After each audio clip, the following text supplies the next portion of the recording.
29 billion? Oh. Eh, ang problema nga din doon, sabi ate, babalik next year para Ay, di wala na. Tingnan, inuutos na ng nagbabayad Korte kami ng Suprema. PhilHealth. Oo. Nagbabayad kami ng PhilHealth. Walang Wala nang nangyayari. papakinabangan. Sila ang nakikinabang. Yan yung mga Kapal ang kasama. mukha nila. Galit na Kami galit. naghihirap magkuskus ng kubeta rito.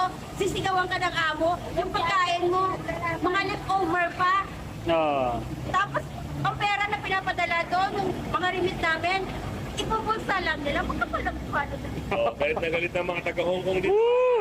Pare. Fake news na malakas ang BBM dito. Naku. Fake news na talagang BBM na yan. Oo. Eh, di ba 14 na lang ngayon yan? Yung Oh, ratings. Di ba?